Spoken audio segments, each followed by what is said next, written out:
പുതിയൊരു കമ്പനി തുടങ്ങുമ്പോൾ ഗവൺമെന്റിന്റെ കയ്യിൽ നിന്ന് ഒരുപാട് സപ്പോർട്ട് വരുന്നുണ്ട് ബിസിനസ് ഓണേഴ്സിന്. പക്ഷേ പലപ്പോഴും സാധാരണക്കാരായിട്ടുള്ള ബിസിനസ് ഓണേഴ്സിന് ലോണിലേക്ക് പോകുന്ന സമയത്ത് ലോണുകളൊക്കെ ഒരുപാട് സ്കീമുകളുണ്ട്. പക്ഷെ ലോണിലേക്ക് പോകുമ്പോൾ പലപ്പോഴും അത് കിട്ടുന്നില്ല.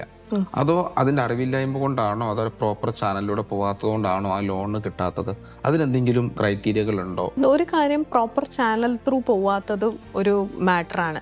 കാരണം ലോൺസ് അവൈൽ ചെയ്യുന്നത് അവർ പ്രോപ്പർ കൺസേൺഡ് ബാങ്ക്സ് ത്രൂ തന്നെ അവരെ ഇപ്പം ഒരു ലൊക്കാലിറ്റിയിൽ സ്റ്റാർട്ട് ചെയ്ത ബിസിനസ്സിൻ്റെ അതിൻ്റെ ഒരു ഇത്രയും ലിമിറ്റ്സ് ഉള്ള ബാങ്കിൻ്റെ അടുത്ത് പോകാനാണ് മുദ്ര ലോൺ വരെ അവൈൽ ചെയ്യുക. അതുപോലെ തന്നെ അവർ പലവരും ഈ സ്കീംസിനെ കുറിച്ച് അറിയാത്തത് ഒരു കാര്യമാണ്.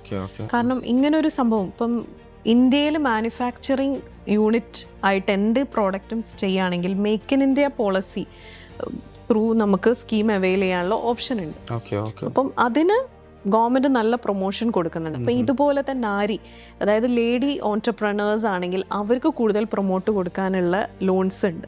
അപ്പം ഈ സ്കീംസും കാര്യങ്ങളും പബ്ലിക് പലവരും അവെയർ അല്ലാത്തൊരു കാര്യമുണ്ട്. അതുകൊണ്ടാണ് ഈ ഒരു സ്കീംസ് അവൈൽ ചെയ്തിട്ട് സ്റ്റാർട്ട് ചെയ്യാൻ ലേറ്റ് ആവുന്നത്. എങ്ങനെയാണ് ആ ഒരു പ്രോപ്പർ ചാനലിലൂടെ പോകാൻ പറയുമ്പോൾ എന്തൊക്കെയാണ് അവരുടെ സ്റ്റെപ്പ് ബൈ സ്റ്റെപ്പ് ആയിട്ട് ചെയ്യുക? അതായത് ഞാൻ പറയുകയാണെങ്കിൽ, ഒരാൾ ബിസിനസ് സ്റ്റാർട്ട് ചെയ്യാൻ ഉദ്ദേശിക്കുകയാണെങ്കിൽ ഒരു എക്സ്പേർട്ടിനെ കൺസൾട്ട് ചെയ്ത് കഴിഞ്ഞാൽ, ഒരു കൺസൾട്ടന്റിനെ കൺസൾട്ട് ചെയ്ത് കഴിഞ്ഞാൽ അവർക്ക് പ്രോപ്പർ ഗൈഡൻസ് അതിൽ കിട്ടും.